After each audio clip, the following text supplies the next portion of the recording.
Tumsifu Yesu Kristo. Uhuru wa Yesu. Mola yaseba tuitikie wote Yesu. Roho Mtakatifu wa Yesu ananena na ulimwengu. Pinga ushoga na roho zote za kuzimu na kuziombea kwa jina la Yesu. Lakini pinga roboti aliyeingia duniani kwa kisingizio cha kukua kwa sayansi na teknolojia. Ni sanamu huyo. Kwanza tuanze na sala ya ufalme wa Yesu inayotoka katika kitabu cha Mathayo sura ya 6 mstari wa 9 hadi wa 13. Baba yetu uliye mbinguni, jina lako litukuzwe, ufalme wako uje, mapenzi yako yatimizwe hapa duniani kama huko mbinguni. Utupe leo riziki yetu, utusamee deni zetu kama sisi nasi tuwasamehe wadeni wetu, na usitutie majaribuni, lakini utuokoe na yule muovu, kwa kuwa ufalme ni wako na nguvu na utukufu hata milele. Amina. Leo tutajifunza siri 7 za Yesu Kristo kuhusu mfano wa sumaku. Sumaku ni nini? Sumaku ni kifaa kinachovuta madini ya chuma. Kwa hiyo hata Mungu ni mfano wa sumaku anayevuta uwepo wa wanadamu katika ulimwengu wa roho na kujiungamanisha naye.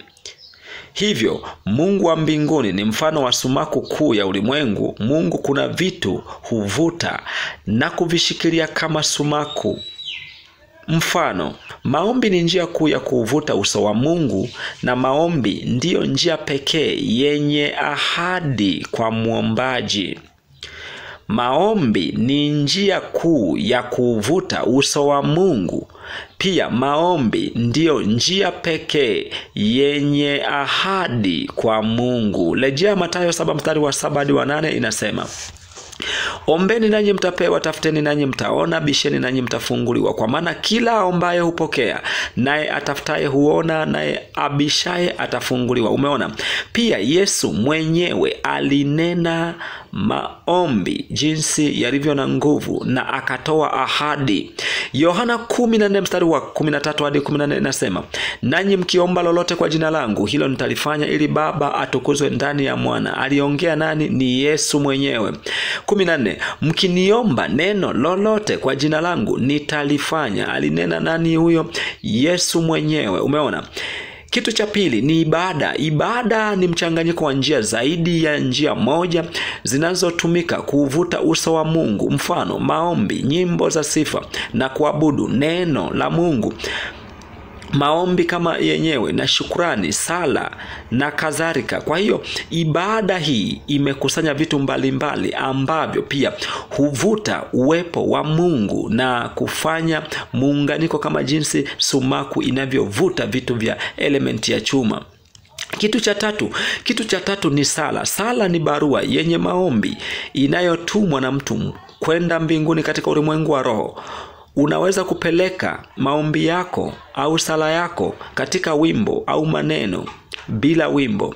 Sala inaweza kuwa na maombi, shukrani, sifa na kiapo ndani yake. Haina sheria vyovyote vile sala yako utakavyoitengeneza ili kupeleka ujumbe kwa Mungu.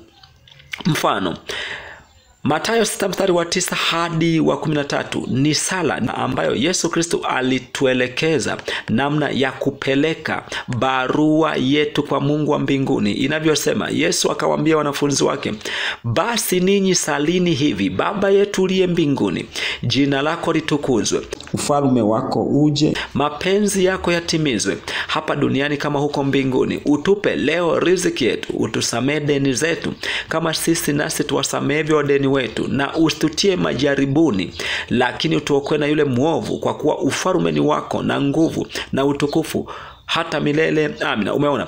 Hiyo ni barua inayopelekwa mbinguni kwa ajili ya mahitaji na pengine kwa ajili ya shukurani, na hakuna sheria, bali sala hii ni sala kuu kwa sababu imetaja mahitaji yote ya mwanadamu hapa duniani. Hii sala ya Bwana ambayo ni sala ya Baba yetu.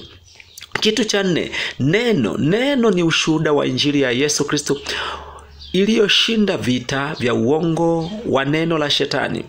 Mfano, shetani aliongopa akasema neno baya juu ya Adamu, na huu ushuhuda uko wazi. Ngoja tuangalie maneno yanayotulinda na kutufanya tushinde nguvu za giza. Tukianza na Waefeso 6 mstari wa 17 inasema, tena ipokeeni chepeo ya wokovu na upanga wa Roho ambao ni neno la Mungu. Neno la Mungu anayezungumziwa ni neno la uzima linalohusu injili ya Yesu Kristo. Ukumbuke neno lolote ni Mungu, neno la mauti ni Mungu, neno la uzima ni Mungu, isipokuwa neno la uzima ni Mungu wa mbinguni ambaye tunamwabudu, na ndiye aliyenipa kibali leo niongee na wewe kupitia neno hili. Ukienda kuangalia neno la mauti la Mungu ambalo linasababisha mauti na aliyelishikilia ni Shetani. Mwanzo 3 mstari wa 4 hadi wa 5 tunaangalia kisa cha mwovu Ibilisi Shetani, kwa sababu naye ni Mungu na ni neno la mauti. Alipomuingizia uongo mama yetu wa kwanza kabisa Eva, nyoka akamwambia mwanamke, hakika hamtakufa, kwa maana Mungu anajua ya kwamba siku mtakayokula matunda ya mti huo mtafumbuliwa macho, nanyi mtakuwa kama Mungu mkijua mema na mabaya. Umeona hapo liliongelewa neno la uongo. Mungu aliwaambia mkila tunda la katikati mtakufa, lakini Shetani akaja na neno na yeye la mauti kwamba hakika hamtakufa, na ni uongo, na wewe ni shuhuda mpaka leo watu wanakufa, pamoja na kwamba Mungu alipanga mkakati wa kutuokoa katika nafsi zetu, roho yetu kupitia Yesu Kristo, na ndiye tunayetaka tumwabudu siku zote ili tupate wokovu. Swali, je, baada ya kudanganywa na Shetani Adamu aliishi bila kufa? Hapana, alikufa, na mpaka leo watu tunakufa, ila wale ambao tunamwamini Yesu Kristo tutafufuliwa siku ya mwisho na tutaishi tena maisha ya umilele kama jinsi Mungu aishivyo milele.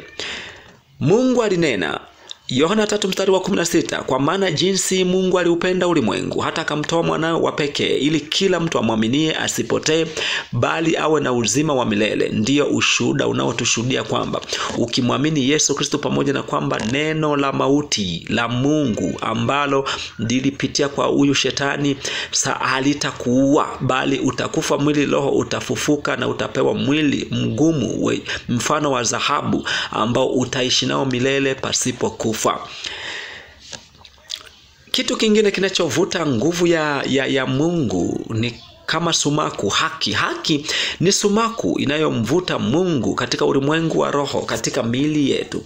Mathayo 6 mstari wa 33 inasema, Yesu aliongea, bali utafuteni kwanza ufalme wake na haki yake, na hayo yote mtazidishiwa. Unaona? Lakini ukienda Waefeso 6 mstari wa 14 inasema, bali simameni hali mmejifunga kweli viunoni na kuvaa diri ya haki kifuani. Umeona? Kitu cha 6, kweli. Ukweli umetokana na amri ya kutosema uongo ambayo iko katika amri 10 za Mungu, ambayo inasema usiseme uongo. Maana yake tunatakiwa tuwe wa kweli ili tupate kuwa watoto wa Mungu, maana Mungu ni mkweli. Hivyo hata sisi ili tupate kuwa wana wa Mungu lazima tuwe wa kweli daima, hata kwenye changamoto, hata kufa, ili tupate kutawala pamoja na Yesu Kristo kama mwokozi wetu. Na kitu cha 7, imani.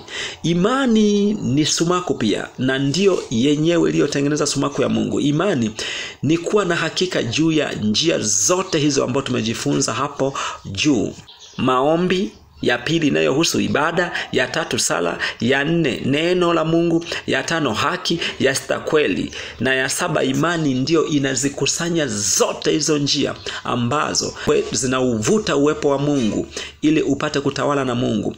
Kwa hiyo imani hii ndiyo hatima ya hayo yote, maana pasipo imani uwezi ukasoma neno la Mungu na ukaliamini. Pasipo imani uwezi ukaamini ukweli kwamba unaponya. Pasipo imani uwezi ukaamini haki kwamba inaokoa. Pasipo imani uwezi ukaamini sala inaokoa. Pasipo imani uwezi ukaamini maombi kama yanaokoa. Pasipo imani uwezi ukaamini neno la Mungu ndiyo njia pekee itakayotuokoa. Kwa hiyo imani ni hatima ya mambo yote. Kama tu inavyosema Waebrania 11 mstari wa 1 hadi wa 3, inasema, basi imani ni kuwa na hakika ya mambo yatarajiwayo na bayana ya mambo yasiyoonekana. Maana kwa hiyo wazee wetu walishuhudiwa. Umeona? Kwa imani twafahamu ya kuwa ulimwengu uliumbwa kwa neno la Mungu, hata vitu vinavyoonekana havikufanywa kwa vitu vilivyo dhahiri. Umeona? Kwa hiyo imani inatakiwa iwe imekusanyika kila kwenye engo, ili ipate kutufanya tupate kutawala pamoja na Mungu baada ya kujifunza neno la Mungu. Asanteni sana. Ombi. Yesu Kristo, msaada wa wanyonge, tusaidie tuvutwe na nguvu yako, tukae uweponi mwako daima. Amina.